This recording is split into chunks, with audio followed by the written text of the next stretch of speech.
ওয়ামা তিলকা বিয়ামিনিকা ইয়া মূসা। আমার আল্লাহ পাক বলেন, হে মুসা তোমার হাতে ওইটা কি? আল্লাহর পয়গম্বর মুসা আলাইহিস সালাম জবাব দেন, ক্বালা হিয়া আসায়া আতাওয়াক্কাউ আলাইহা ওয়া আহুশু বিহা আলা গনামি ওয়ালিয়া ফিহা মারিবু উখরা। আল্লাহু আকবার। আল্লাহর পয়গম্বর ডেকে বলে, আল্লাহ আমার হাতে এইটা লাঠি, এইটার উপর ভর দিয়ে চলি, ছাগলের জন্য পাতা পারি, ইত্যাদি ইত্যাদি অনেক অনেক কাজ করি। আল্লাহ ডেকে বলে, মুসা প্রশ্ন করলাম একটা, জবাব দাও যাবে একটা, কারণ কি বলেন তো? মুসা নবী কথা বলে কার সাথে? চিল্লায় বলেন। আল্লাহর সাথে কথা বলতে মজা আছে না? না। এই জন্য নবী মুসা আলাইহিস সালাম ইচ্ছাকৃতভাবে কথা একটু বেশি বলতেছেন, যাতে আল্লাহর সাথে বেশি কথা বলতে পারেন। কন্যা সুবহানাল্লাহ। এই যুবক, ভুল করে কোনো মেয়ে যদি রং নাম্বার মিস কল দেয়, মহিলার কণ্ঠ শুনলে তোমার আমার হুঁশ থাকে না। কথা কম। সিম তুলে হলেও, নতুন সিম কিনা হলেও বারবার কল দিয়ে বিরক্ত করে। একটা মহিলার কণ্ঠ পায় তুমি আমি যদি পাগল হয়ে যায়। ভুল করে লালমনিরহাট এই উত্তরবঙ্গের একটা মহিলা আমার কাছে ফোন দিয়েছে, রাত 3:30টার দিকে ফোন দিয়ে বলে, হ্যালো তুমি কে সোহেল? আমি বললাম না, আমি একটা হুজুর মানুষ। কয় ঢং করো না, রাত চলে গেলে আফসোস করবা। তাহলে ও কি নফল নামাজ পড়ার জন্য ডাকতেছে? তাহাজ্জুদের চেতন করে দেওয়ার জন্য ডাকতেছে না? আর উদ্দেশ্য ভালো না খারাপ? এ কথা কন নাকি আপনারা? এরকম অবশ্য মেয়ে এখন বাংলাদেশে নাই, সবাই আল্লাহর ওলি হয়ে গেছে। আল্লাহর ওলি হয় না, কিছু কিছু মহিলা এত খারাপ হয়ে গেছে, ওরা দাদি নানির মতো ব্লাউজ সারা শাড়ি পরবে। আরে দাদি নানি পড়ছে অভাবের কারণে, দাদি নানি পড়ছে ঘরের ভিতর, তারা কি রাস্তার ভিতরে গেছে? আর এত বড় শাড়ি, তারপরে তোমার পিঠ দেখা যায়। এ কথা কর না কে? স্বাধীনতা পোশাকের ছিল, আছে, তাই এগুলো পাগলামি করা বাদ দেন। কথা কর না কে? এই পৃথিবীতে আল্লাহ পাক যখন প্রথম আদম আর হাওয়াকে সৃষ্টি করেছেন, প্রথমে আল্লাহ পাক তাদেরকে জান্নাতি পোশাকের ব্যবস্থা করে দিয়েছেন। কোন সুবহানাল্লাহ। তাহলে মানুষের শুরু যেখানে, পোশাকের শুরু, পোশাক ছিল, আছে, থাকবে। এখন ওরা একটু মানে আধুনিকতার নামে, মডার্নের নামে ওরা একটু আরো খোলামেলা পোশাক পরে বলিউডের নায়িকাদের মতো অর্ধেক দেখায় পথ চলতে চায়। আরে ওরা দেখায় টাকার কারণে, আর তুমি দেখাবা ফ্রি। তোমার শরম না?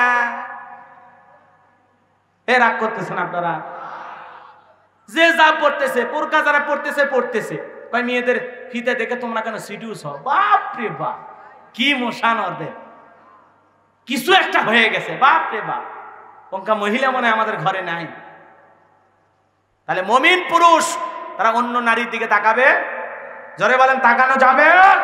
তাকানো যাবে না। ওরা যা খুশি পোশাক পরে ঘুরুক, কোনো সমস্যা না, আমরা তাকাবই না ইনশাআল্লাহ। আর যে সমস্ত মা বোনেরা এই যে টিপ পইরা, কানে দুল পইরা এরকম পোশাকের আন্দোলন করতেছেন, মা আপনি যা খুশি পরেন। এই যে টিপ পরছেন, কেউ কারো মাথা ব্যথা আছে? আপনি যদি পুরুষ হইয়াও মহিলাদের পোশাক পইরা টিপ লাগায় হিজড়া হইয়া ঘরেন, তা আমার কি? ঘরেন। এই যে বিশ্ববিদ্যালয়ের ক্যাম্পাস গুলোতে দেখেন তো, কি জোড়ায় জোড়ায় বসে আছে, মনে হয় কাজী অফিস থেকে আজকে আসছে। বাদাম ফাটে ফেটে খিলেছে, খা, তোদের পুষ্টির অভাব, খা। কথা কন ঠিক কি না? কেউ তো কিছু কয় না। আজকে সমাজের এই কথাগুলো বলতে গেলে সমস্যা। আল্লাহ আমাদের হেদায়েত দান করুক। জোরে বলেন আমিন। এই যে বিনোদনের জায়গাগুলো যাওয়া যায় ভাই, যাওয়া যায়, মহিলাদের অত্যাচার। আর এই যুবক আর যুবতী কন্ট্রোল করাই যাচ্ছে না। এরা এত প্রেমের পাগল হয়ে গেছে, মনে হয় লাইলি মজনু দিবস চলছে। প্রেম করে ছেলে আর মেয়েকে গ্রহণ করে না। এখন ছেলের বাড়িতে এসে আন্দোলন করে বলতেছে আমার 3 মাস। ভাই বিয়ে হয়েছে, কাবির নামা, কয় কিছুই না। তা তো 3 মাস হয় কেমনে রে? এই তোর লজ্জা না? রাগ করতেছে? এলে বাস্তবতা বাজান, বাস্তবতা। আজকে যে প্রেম শুরু হয়ে গেছে, কয় কি মালয়েশিয়ার তরুণী যুবকের টানে বাংলাদেশ। প্রতিদিন দেখবেন খবর আছেই, করছে সে কি লন্ডনের যুবক প্রেমের টানে বাংলাদেশ, ভুটানের যুবক টান, ভারত থেকে 2টে আছে, 2টে একটাও পায়নি, ওরা ব্যর্থ হয়ে ঘুরে গেছে। ওরা এখন দেবদাস হয়ে গেল, কথা কোন ঠিক কিনা? বাংলাদেশেরও বলে একজন গেছে ভারত, যুবক ভারতে গেছে মেয়ে খুঁজবে, পরে যায় দেখে এলে ফ্যাক আইডি, ভুয়া, এলে কিসের প্রীতি? বিয়ের আগে প্রেম ভালোবাসা জায়েজ না হারাম? আর হারামের মধ্যে কোনো স্বস্তি নাই, কোনো শান্তি নাই, কোনো সামাজিকতা নাই, এটা নোংরামি নোংরামি নোংরামি, কথা বলে ঠিক কেন? যুবক, তুমি মুসলমান হলে তোমার চরিত্র ঠিক থাকতে হবে। তুমি বিয়ের আগে অন্য কোন নারীর সাথে পার্কে যেতে পারো না, ডেটিং করতে পারো না, খোলামেলা জায়গায় একটা অপরিচিত মেয়ের সাথে এক জায়গায় বসে তুমি গল্প করতে পারো না। তুমি মুসলমান, তোমার কলিজায় আল্লাহর ভয় থাকলে তুমি কখনো এই ধরনের অপরাধ করতে পারবা না। আজকে বাবা মার বিয়ে দেওয়াই লাগে না, যদি বিয়ের কথা বলে আব্বা টেনশন করেন কে, কি হয়েছে? আমি তো পছন্দ করে রাখছি, কোনটা নিয়ে আসবো কোন? মানে কয়টা যে সিরিয়ালে আছে ও শয়তান ভালো জানে।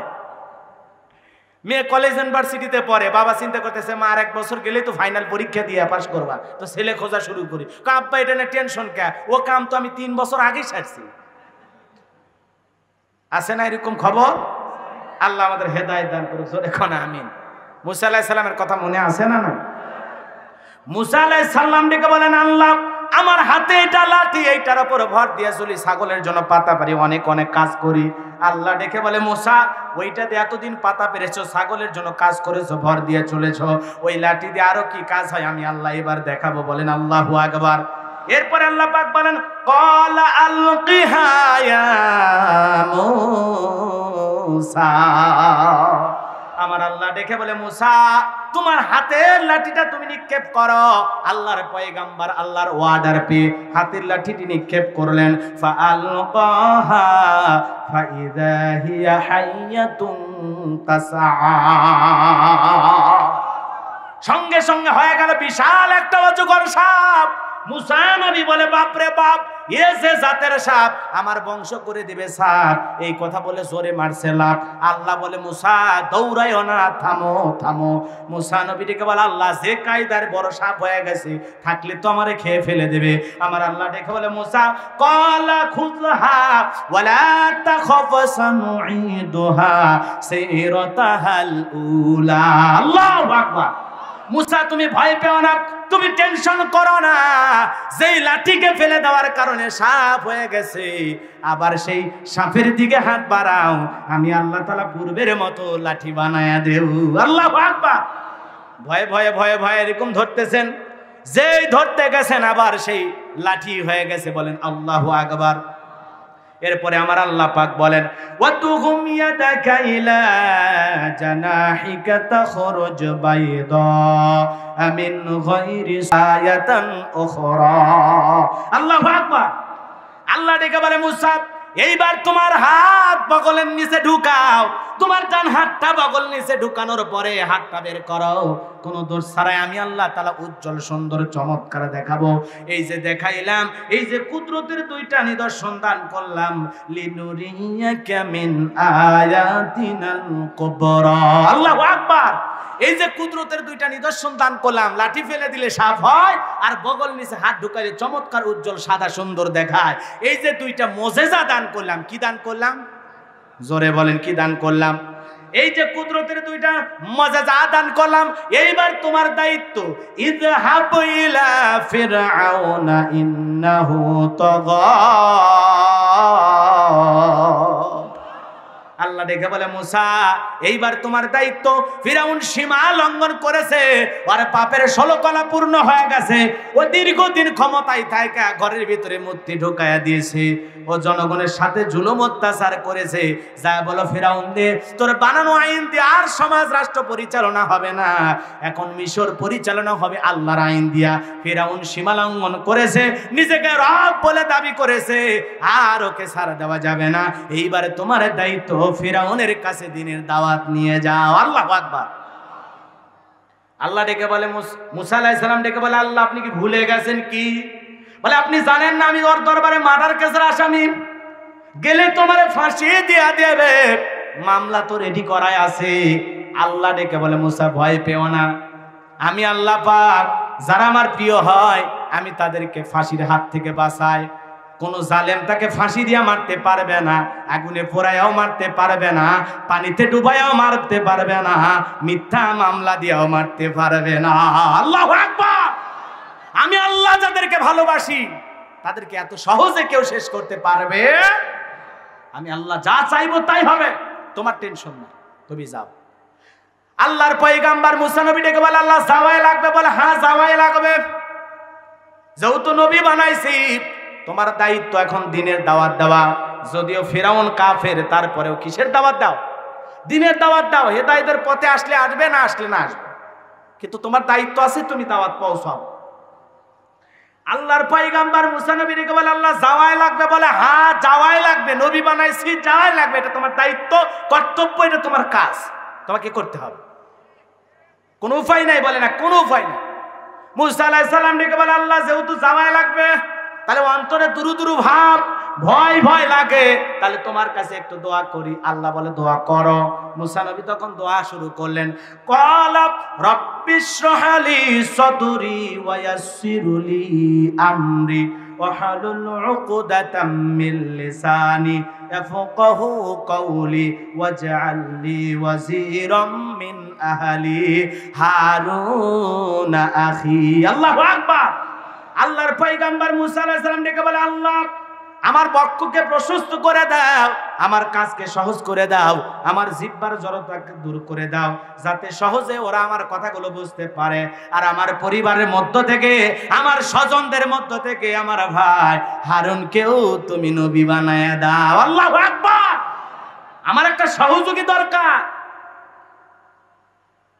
আমার একজন বিশ্বস্ত লোক দরকার, বিদায় আমার স্বজনদের মধ্য থেকে আমার ভাই হারুনকে আপনি নবী বানায় দেন। আল্লাহ দোয়া কবুল করলেন, বলেন আল্লাহু আকবার। মুসা আলাইহিস সালামের দোয়া আল্লাহ পাক কবুল করলেন। তাই ভাই হারুন আলাইহিস সালামকে আল্লাহ রাব্বুল আলামিন নবুয়ত দান করলেন।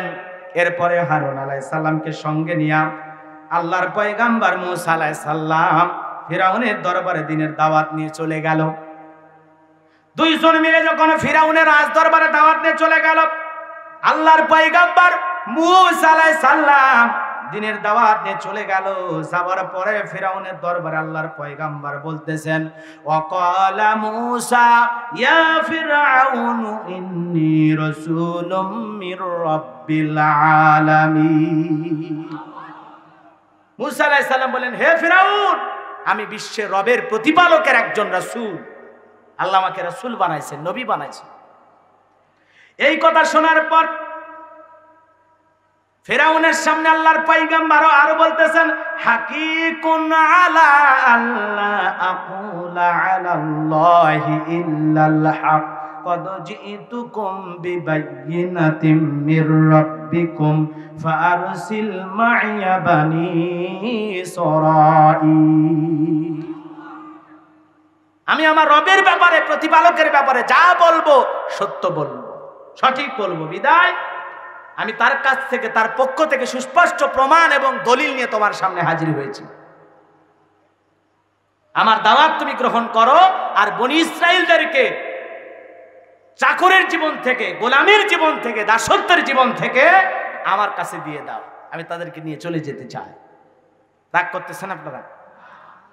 পুরো ঘটনাটা পবিত্র কুরআনুল কারীমের ভিতরে আল্লাহ পাক সুন্দর করে তুলে ধরেছেন। আল্লাহু আকবার বলেন। এই যে এতক্ষণ বিষয়গুলো আপনাদের সামনে নিয়ে আসলাম, এগুলো তো ছোটবেলার ঘটনা ছিল। এখন বড় হওয়ার পরে, পয়গম্বর নবী হওয়ার পরে দাওয়াত দিলেন কিভাবে, ঘটনা সব যদি বলতে চাই আরো কমপক্ষে 3-4 ঘন্টা ওয়াজ করা লাগবে, কিন্তু এত সময় তো আমার হাতে নাই। সংক্ষিপ্ত করে কথা বলতে চাই। মুসা আলাইহিস সালাম ফিরাউন সামনে যখন চলে গেলেন, ফিরাউন তখন বলতেছে, সত্যি যদি তুমি নবী হয়ে থাকো, ক্বালা ইন কুনতা জিতা বিআয়াতিন ফাআতি বিহা ইন কুনতা মিনাস সাদিকিন। আল্লাহু আকবার। সত্যি যদি তুমি নবী হয়ে থাকো, তোমার কাছে যদি সুস্পষ্ট কোনো দলিল প্রমাণ থাকে, তাহলে আমার সামনে উপস্থাপন করো, দেখতে চাই কি দলিল আছে। তুমি যে নবী তার প্রমাণ কি দেখাও। মাতা পিতার খেদমত করব তো ইনশাআল্লাহ। মারে কষ্ট দেওয়া, বাবারে কষ্ট দেওয়া, চোখ রাঙানো, গালিগালাজ করা, পিতা মাতার খেদমত করলে খুশি কি? পিতামাতাকে কষ্ট দিলে বেজার কি? এই জন্য আমার নবী বলেন হুমা জান্নাতুকা ওয়া নারুকা, তোমার পিতামাতাই তোমার বেহেশত, তোমার পিতামাতাই তোমার দোজখ। যে পিতামাতাকে মহব্বত করলো, ভালোবাসলো, খেদমত করে তাদের মন রাজি খুশি করলো, তাদের থেকে দোয়া নিল, ওই সন্তান আল্লাহর প্রিয় হয়ে গেল। কথা বলেন ঠিক কিনা? আর যে সন্তান এই সমাজের দাম্ভিকতা দেখানোর জন্য, অহংকারের জন্য বইয়ের কথা শুনে মা বাবাকে তাড়ায় দেয়, মা বাবাকে আলাদা বাড়ি ঘর রেখে দেয়, মা বাবাকে ছেড়ে শহরে যায় থাকে, যারা মা বাবার মনে কষ্ট দেয়, পিতা মাতার মনে দুঃখ দিয়া বৃদ্ধাশ্রমে পাঠায় দেয়, মা বাবাকে বাড়ি ঘর থেকে তাড়াইয়া দেয়, ওই সন্তান পিতা মাতাকে বৃদ্ধাশ্রমে পাঠাই না, ও মা বাবাকে রাগান্বিত করে তাড়াইয়া দেয় না, নিজের ভাগ্য থেকে জান্নাত তাড়াইয়া দিয়েছে। আল্লাহ আমাদেরকে সবাইকে পিতামাতার খেদমতকারী বান্দা হিসেবে কবুল করুন। সিল্লা বলেন আমিন। কারা কারা পিতামাতার খেদমত করতে রাজি দুহাত তুলে দেখান। আল্লাহ আমাদের সবাইকে পিতামাতার খেদমতকারী সন্তান হিসেবে কবুল করুন। জোরে বলেন আমিন। আরো জোরে কর আমিন। এ বাজান গো আমার, এইবার মুসা নবীর মা চুলার ভিতরে তাকায়া দেখে, মুসা নবী চুলার ভিতরে পড়ে মুস্কি মুস্কি হাসে। কোন সুবহানাল্লাহ। মুসা নবীর মা সন্তানকে কোলের মধ্যে ওঠায়া নিলেন। এ বাজান গো আমার, কে যেন ডেকে বলে মুসার মা, আর কতদিন জালেমদের ভয়ে সন্তানকে এভাবে লুকিয়ে রাখবা? অতএব একটা উপায় আছে, তুমি সন্তানকে একটা সিন্দুক বানাইয়া দরিয়ার ভিতরে ভাসাইয়া দাও। কথা দিলাম গো, তোমার ছেলেকে আবার তোমার কোলেই ফেরাইয়া দেবো। বলেন আল্লাহু আকবার। মুসা নবীর মা চিন্তায় পড়ে গেলেন, সিন্দুক পাবো কোথায়? ভোরবেলা কে যেন ডেকে বলে মিস্ত্রি লাগবে মা, আমি একজন মিস্ত্রি, মিস্ত্রি লাগবে মা। এই কথা বলে চিৎকার মারতেছে। এই কথা শোনার পর মুসা নবীর মা ঘর থেকে বের হয়ে বলে, ও মিস্ত্রি এই দিকে আসো, তুমি কেমন মিস্ত্রি, তুমি কি বানাইতে পারো? মিস্ত্রি ডেকে বলে, মা আপনি যদি মনে করেন এমন একটা সিন্দুক আপনার দরকার, যেই সিন্দুকের ভিতর আপনার সন্তানকে তুলে দরিয়ায় ভাসায় দেবেন, আপনি চাইলে আমি মিস্ত্রি এমন সিন্দুকও বানায় দিতে পারে। মিস্ত্রির কথা শুনে মুসা নবীর মা ডেকে বলে, মিস্ত্রি তুমি তো আমার মনের কথা বলেছো, এইরকম একটা সিন্দুককে তোমার দরকার। বলে ঠিক আছে মা, আপনি একটু বাড়ির ভিতরে যান, একটু পানি লাগতে পারে, আবার নাও লাগতে পারে, আপনি একটু বাড়ির ভিতর থেকে পানি নিয়ে আসেন। মুসা নবীর মা বাড়ির ভিতর থেকে পানি নিয়ে এসে দেখে মিস্ত্রি সুন্দর একটা সিন্দুক বানাইয়া দাঁড়িয়ে আছে। আল্লাহু আকবার। এইবার সিন্দুকটা মুসা নবীর মায়ের হাতে দিয়া মিস্ত্রি শুধু দৌড়ায়। মুসা নবীর মা পিছন থেকে ডেকে বলে, মিস্ত্রি এই বিপদের দিনে এত বড় উপকার করলা, লোহার পয়সা কিনিবা না, কাঠের পয়সা কিনিবা না, তোমার পারিশ্রমিকের দাম কিনিবা না। মিস্ত্রি ডেকে বলে, মা যারা বিপদে পড়ে তাদের উপকার করি, বিনিময়ে কোনো টাকা পয়সা নেই না। এইবার মিস্ত্রির কথা শুনে মুসা নবীর মার দিলটা নরম হয়ে গেল। ডেকে বলে, মিস্ত্রি এই বিপদের দিনে এত বড় উপকার করলা, টাকাও নিবা না, পয়সাও নিবা না, অন্তত তোমার নামটা বইলা যাও, মাঝে মাঝে যদি তোমার কথা মনে হয় তোমার নামে আমি আল্লাহর কাছে দোয়া করব। মিস্ত্রি দেখে বলে, মা আমি দুনিয়ার কোনো সাধারণ মিস্ত্রি না, আমি আল্লাহর ফেরেশতা, আমার নাম হলো জিবরাইল। এইবার মুসা নবীর মা সন্তানকে সিন্দুকের ভিতরে উঠাইলেন। সিন্দুকের ভিতরে তোলার পর দরিয়ার ভিতরে ভাসায় দিলেন। আর তার মেয়ে মারিয়মকে বললেন, মা সিন্দুক ভাসতে ভাসতে কই যায় খবর নিবি। অনেক লম্বা কথা, আমি লম্বা করতে পারবো না। বিকেল বেলা ফেরাউন আর আসিয়া আসছে সমুদ্র সৈকতে হাওয়া খাইতে। কি খাইতে? কথা কন না কেন? ফেরাউন কাফের হইলেও বউকে নিয়ে মাঝে মাঝে ঘুরতো, বেড়াইতো, আর আমরা মুসলমান হয়েও বউকে নিয়ে ঘুরি না। এই কথা কয়, এমনি বউ পরকিয়া করে। আর একজন মাঝে মাঝে নিয়ে যা ফুচকা খাওয়ায়, চটপটি খাওয়ায়, বগুড়ের ভালো ভালো হোটেলে নিয়ে যা কাচ্চি খাওয়ায়, লাচ্ছি খাওয়ায়। তুমি তো কিছুই খাওয়ায় না, আর কেপটা খুশি হয়ে বউ 50 টাকা হাতত দেয় না, তো তোর বউ পরে কে করবি না, করবি কার দ্বারে? এই রাগ করছেন আপনারা? বউ খুশি রাখা লাগবে, মাঝে মাঝে হালকা বিনোদন দেওয়া লাগবে। জীবনে অনেক ইনকাম করতে পারবেন। বোরকা পরে পর্দা করে একদিন যান, রাতের বেলায় এসি পরিবহন পাওয়া যায়, বুঝেন নাই? আছে না? কক্সবাজার চলে যান, 3 দিন দেখেন, থাইকে আসেন, বউ এত খুশি হবি, আদর ডবল হয়ে যাবে। কথা কন ঠিক কিনা? পারে না, পারে না, বউ খুশি করবার পারে না। এই জন্য তো যত অশান্তি, বইয়ের মুখের দিকেও তাকান যায় না, মনে হয় বৈশাখ মাসের মেঘ করে বসে আসে। কথা কন, কথা কন। এজন্য মাঝে মাঝে বইয়ের সাথে হালাল বিনোদন করা দরকার আছে না না? আল্লাহ আমাদের তৌফিক দান করুক, সরে কোন আমিন। মাঝে মাঝে কিপটামি না কইরা একটা 3 পিস নিয়ে আসবেন, এমনি পছন্দ করে ঘুরতে গেছেন, পছন্দ হয়েছে, বইয়ের জন্য নিয়ে আসবেন, নিয়ে এসে বলবেন হ্যাঁ জানো আজকে তোমার জন্য কি নিয়ে আসছি জানো? বউ বলবে না জানি না তো। আরে আমি তো তোমার কথা বাইরে গেলে ভুলতে পারি না, প্রত্যেকটা সেকেন্ডে সেকেন্ডে মনে হয় কি যে পাগল করেছো জানো। কথা কর না কেন? কয় কি করেছো? এই যে তোমার জন্য একটা 3 পিস, সেই দামি জানো, কিন্তু আমার কাছে এই টাকা টাকা মনে হয় না, আমি খালি এটা মনে করি এই 3 পিস বানায় আমার লাকি যদি পরে আমার জীবন ধন্য হয়ে যাবে, টাকার কথা আমি ভুলে যাব। তো এরকম মাঝে মাঝে স্ত্রীর সাথে একটু রসিকতা করা লাগবে। কথা কর না কেন? ওই রসিকতা করে শালীর সাথে, যেটা হারাম। ও রসিকতা করে ভাবির সাথে, যেটা হারাম। কথা কর না কেন? আরে আসল বিনোদনের জায়গা তো স্ত্রী। কথা, ভালোবাসা, আন্তরিকতা, মিল মহব্বত যা হবে সব হালাল স্ত্রীর সাথে। কথা কর না কেন? কথা কর না কেন? মাঝে মাঝে ইচ্ছা করে ঘরের ভিতর ঢুকেই লাইট বন্ধ, কোনো কথা নাই।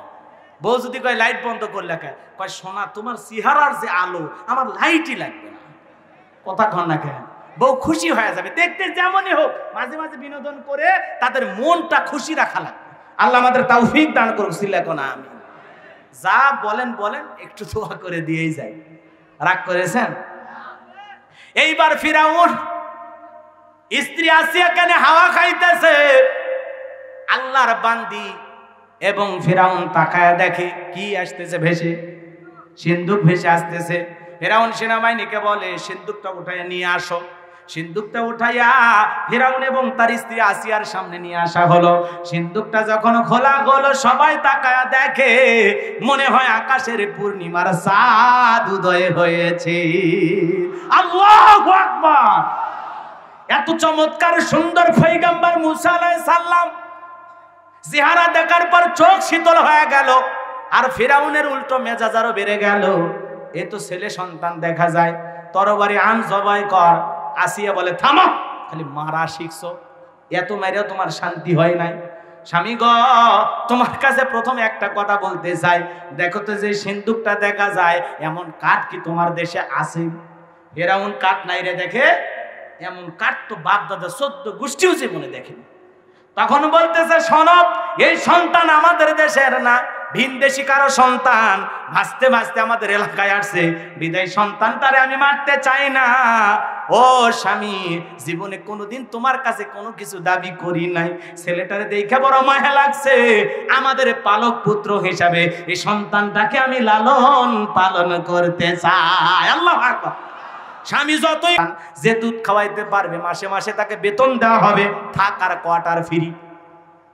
এই কথা শোনার পর ফিরাউনের সেনাবাহিনীরা ঘোষণা করলো, ফিরাউনের ছেলে সন্তান যে দুধ পান করাইতে পারবে সেই মহিলাকে মাসে মাসে বেতন দেওয়া হবে। হাজার হাজার মহিলা এই কথা শুনে লাইন দিয়েছে। পয়গম্বর মুসা নবীকে কোলে নিয়া সমস্ত মহিলারা স্তনের ভিতরে মুখ লাগায় দেয়। আল্লাহর নবী মুসা কোন মহিলার দুধ পান করলো না। আল্লাহু আকবার! সমস্ত মহিলারা ফিরে গেল। এইবার ওই যে বড় বোন নাম মারিয়ম ডেকে বলে, ও রানী আসিয়া, মনে কিছু নেবেন না, আমার কাছে এমন একটা ধাত্রীর খবর আছে, যে কোনো সন্তানই তার দুধ পান করতে পারে, এমন একটা ধাত্রী আমার জানা মতে আছে, যদি আপনি অনুমতি দেন সেই মহিলাকে আপনার কাছে নিয়ে আসবো। বলে ঠিক আছে যাও, ছেলে পাইছি, দুধ যদি না পাই ছেলেটা তো এমনি মারা যাবে, যাও নিয়ে আসো। এইবার ফিরাউনের সেনাবাহিনী যায় মুসা নবীর মাকে ফিরাউনের রাজ দরবারে নিয়ে আসলো।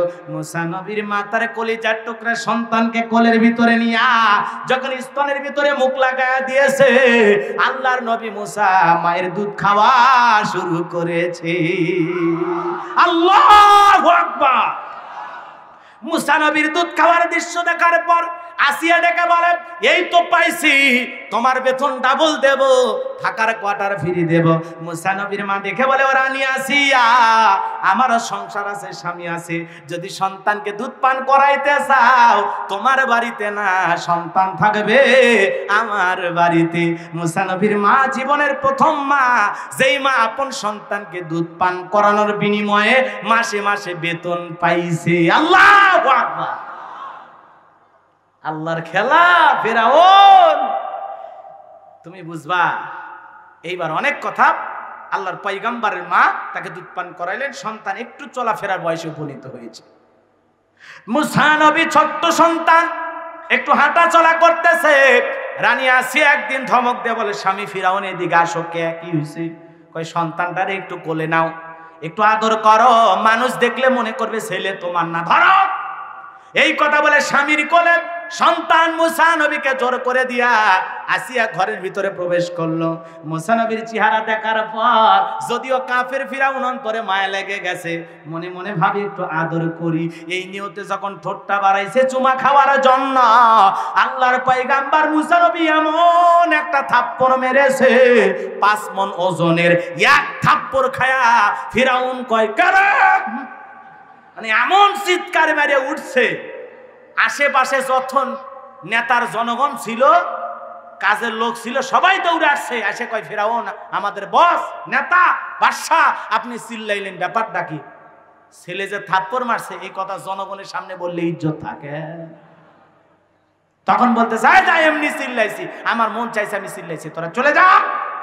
এই কথা বলে জনগণকে তাড়াইয়া দিয়া, কাজের লোককে তাড়াইয়া দিয়া চিৎকার মেরে ডেকে বলে, ও আসিয়া এদিকে আয়। আসিয়া বলে, কি হইছে? সারের মতো চিল্লাও কা? কয় চিল্লাবো না, এ সন্তান না রে, এর চোখে মুখে যে আগুন দেখছি, মুসা ছাড়া কেউ না, তরবারি দিয়ে হত্যা করি, পথের শত্রু দূর করি। আসিয়া বলে, ঢং করা জায়গা পাও না, এ ছোট বাচ্চা তোমার থাপ্পড় মারছে, এই কথা আমি বিশ্বাস করি। যাই হোক, অনেক কথা, অনেক পরীক্ষা নিরীক্ষার ব্যাপার আছে। আল্লাহর পয়গম্বর মুসা আলাইহিস সালাম বয়স হয়ে গেল 25 বছর। কয় বছর? 25 বছর। টকবকে যুবক। কিপ্তি আর বনি ইসরায়েলের মধ্যে ঝগড়া লেগে গেছে। পয়গম্বর মুসা আলাইহিস সালাম তার নিজ সম্প্রদায়ের লোকের পক্ষ নিয়ে কিপ্তিকে বলছে, এই ফিরাউনের চামচা, যেখানে সেখানে মাস্তানি করিস, কথা কন না কা? চামচা বোঝেন না? বোঝেন তো? চামচা, চামচা, যারা এদিক সেদিক মিশাই, মানে বোঝেন না? ফুং ফাং, বোঝেনি তো? চামচা, চামচা, চাঁদা তুলে খায় চামচা। রাগ করছেন আপনারা? কিছু চামচে দেখবেন, বাপ রে বাপ, কথায় কথা মানুষ কয়ে চিনিস তো সকালের মধ্যে খায় ফেলে দেবো রে, আছে না? হাই রে মোশান রে ভাই, তোর এত স্পিরিট, এত কথার মোশান। আল্লাহ যদি খালি 3 বার বমি দেয় আর পিছনের দরজা ঢিল করে দেয়, শহীদ যে মেডিকেল কলেজে ভর্তি হওয়া লাগবে, কথা কন ঠিক কেনা? স্ত্রী দেখতে গেছে, সেলিমের বাপ, তোমার শরীরের কি অবস্থা? কয় মা তুই দোয়া কর। বড় ছেলে দেখতে গেছে, আব্বা শরীরের কি অবস্থা? কয় ভাই তোমাকে চিনতে পারলাম না। তাহলে পাতলা পায়খানার বমি দিলে অবস্থা ঢিল হয়ে যাবে, বেশি গরম নিস না, কথা কোন ঠিক কিনা? এজন্য আল্লাহ যখন ধরবে, সারা পাওয়ার কোন উপায়, কত বড় বড় চলে গেল, আর আপনি আমি কোন ছাতা, কথা কোন ঠিক কিনা? এই জন্য দাম্ভিকতা করতে নাই, অহংকার করতে নাই। আল্লাহ আমাদের হেদায়েত দান করুক, চিল্লা এখন আমিন। সম্মানিত ভাইরা আমার, আল্লাহর পয়গম্বর মুসা আলাইহিস সালাম নিজ সম্প্রদায়ের লোকের পক্ষ নিয়ে বলে, কিপ্তিরে বড় বড় বাইরে গেছো, এই কথা বলে মারছে একটা ঘুষি। কয়টা? এক ঘুষিতে কিপ্তি কাঠ হয়ে পড়ে গেছে, দুনিয়ার থেকে ডিলেট, ইন্না লিল্লাহ, বুঝেন নাই? মরে গেছে, আর বাইসে নাই। চতুর্দিকে খবর পৌঁছে গেল, মুসা কি করছে? মানুষ মারছে, মার্ডারের আসামি হয়ে গেল ফিরাউনের দরবারে, মামলা দায়ের হয়ে গেছে। আল্লাহ ডেকে বলে, মুসা নিজের জন্মভূমি তার থাকা যাবে না, ভিআইপি একটা এলাকায় পাঠাচ্ছি। কথা কন না কেন? কি এলাকা? ভিআইপি, এবং তোমার জন্য সংরক্ষিত একটা এলাকায় পাঠাচ্ছি, জায়গার নাম হলো মাদাইন। ওই এলাকায় চলে যাও, তাহলে তোমাকে আর কেউ ধরতে পারবে। আল্লাহু আকবার বলেন। রাগ করেছেন মনে হয়? আজকে দেখেন, এই যে আমাদের পাশের দেশ কি মায়ানমার আছে না নাই? আরে যাদের 10 লাখ 12 লাখ মানুষকে আমরা বুকের ভিতরে জায়গা দিচ্ছি, কলিজা, আজকে তারা আমাদের সীমান্ত এলাকায়, ধুমধুম এলাকায়, সীমান্তবর্তী এলাকায় মোটর শেল মারতেছে, একজন মানুষ মারা গেছে। কথা কন না কেন? এদেশের দিকে হামলা চালানোর চেষ্টা করতেছে। আমরা 1971 সালে আমাদের পূর্বপুরুষ যারা, তারা রক্তের বিনিময়ে যে স্বাধীনতা এনেছে, আমরা কোন দেশকে এই দেশের উপরে হামলা করতে দেব না। কথা বলেন ঠিক কিনা? এই জন্য যারা অভিভাবক আছেন, সঠিকভাবে দায়িত্ব পালন করেন। আর যদি আমাদের বাপদাদা পূর্বপুরুষের মতো আমাদেরও মাঠে নামা লাগে, আমাদের দেশের সার্বভৌমত্ব রক্ষা করার জন্য, লাল সবুজের পতাকা রক্ষা করার জন্য, প্রয়োজনে আমরাও বাপদাদাদের মতো জীবন মাটি কোন জালেমের হাতে আমরা দেব না। কথা বলে ঠিক কিনা? আমার দেশের উপরে হামলা চালাবে, ভারত সীমান্তবর্তী এলাকায় মানুষ মারে। আজকে একটা দুর্বল দেশ মায়ানমার, তারা মারা শুরু করছে। কথা কন না, এ দুঃখ আর সহ্য হয়? কথা কন, এ দুঃখ সহ্য হয়? তারা গোপনে হামলা চালাচ্ছে, আজকে একটা মারতেছে, কাল দুইটা মারবে, এইভাবে তাদের সুযোগ দেয়া যাবে না। কথা বলেন ঠিক কিনা?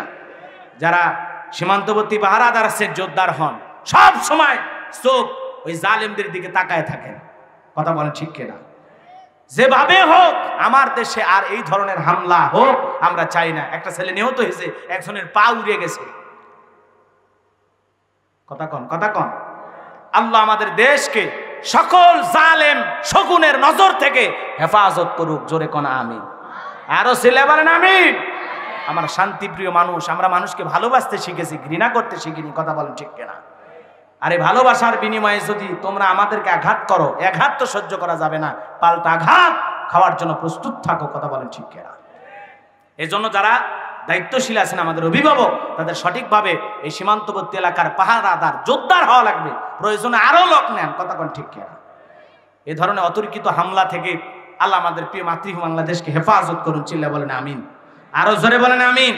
এ বাজান গো আমার, কথা অনেক হয়ে গেছে, লম্বার করব না, সংক্ষিপ্ত করে কথাগুলো বলতেছি। বাজান গো আমার, আল্লাহর পয়গাম্বার মুসা আলাইহিস সালাম চলে গেলেন মাদাইনে। যাওয়ার পরে লম্বা ঘটনা, আমি লম্বা করতে চাই না। পানি খাওয়ার ঘটনা আপনারা কম বেশি সবাই জানেন। সংক্ষিপ্ত কথা হলো, মুসা আলাইহিস সালাম শুআয়ব আলাইহিস সালামের দুই মেয়ে তার সাথে চলে গেলেন। দুই মেয়ের সাথে চলে গেলেন।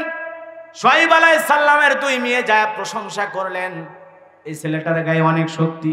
বাবা তুমি বৃদ্ধ হয়ে গেছো, আমাদের কাজের লোক দরকার। এই ছেলেটাকে আপনি আপনার কাজের মানুষ হিসাবে রাখতে পারেন। দীর্ঘ সময় আমরা তার সাথে থাকলাম, একবারও নজর করে আমাদের চেহারার দিকে তাকাই নাই। এত লজ্জাশীল পয়গাম্বার মুসা। বলেন আল্লাহু আকবার। মেয়েগুলো যখন এই পথিক, এই নতুন পথিকের পক্ষে তারা যখন এইভাবে বাবার কাছে সুনাম করা শুরু করলো, বাবার কাছে তার গুণগুলো বলা শুরু করলো, তখন বাবা খুশি হয়ে গেল। শুআয়ব আলাইহিস সালামকে হৃদয়ের কান পেতে কথাগুলো শুনে যান। সর্বশেষ যে কথাটা বলতে চাই, একটু মনোযোগ দেন, মনোযোগ দেন। বাজান গো আমার, আল্লাহর পয়গাম্বার শুআয়ব আলাইহিস সালাম তার বাড়িতে মুসা আলাইহিস সালাম থাকলেন, এবং শুআয়ব আলাইহিস সালাম তার বড় মেয়ে সফুরার সাথে মুসা আলাইহিস সালামের বিবাহের ব্যবস্থা করলেন। বলেন আল্লাহু আকবার। এইবার শ্বশুর বাড়িতে আল্লাহর পয়গাম্বার এক নয় দুই নয় 8 থেকে 10 বছর থাকলেন ঘর জামাই। কি জামাই? কথা কন না কে? শ্বশুরও পয়গাম্বার, জামাইও পয়গাম্বার। আল্লাহু আকবার বলেন। আল্লাহর পয়গাম্বার মুসা আলাইহিস সালাম 8-10 বছর শ্বশুর বাড়িতে ঘর জামাই থাকলেন। বগুড়াতে যারা ঘরে জামাই থাকে মন খারাপ করবেন না, তারা মনে করেন নবী মুসা আলাইহিস সালামের সুন্নত পালন করতেছে। কথা কন না কে? এজন্য ঘর জামাইদের মন খারাপ নাই, নবী মানুষও ঘর জামাই থাকে। কথা কন। আল্লাহর পয়গাম্বার মুসা আলাইহিস সালামকে আল্লাহ রাব্বুল আলামিন বলেন, মুসা আর কতদিন শ্বশুর বাড়ি মধুর হাড়ি, আর চলবে না। এইবার তুমি তোমার স্ত্রীকে নিয়া, তোমার আসবাবপত্র নিয়া, যা যা প্রয়োজনীয় জিনিসপত্র সঙ্গে নিয়ে রওনা করো নিজ মাতৃভূমির দিকে। আল্লাহ পাকের অর্ডার পে আল্লাহর পয়গাম্বার মুসা আলাইহিস সালাম শ্বশুরের দেওয়া লাঠি নিয়া, স্ত্রীকে নিয়া, সমস্ত মালপত্র নিয়া মিশরের দিকে রওনা করলেন। তুর পাহাড়ে যখন আল্লাহর পয়গাম্বার চলে আসলেন, আল্লাহ রাব্বুল আলামিন তুর পাহাড়ে পৌঁছার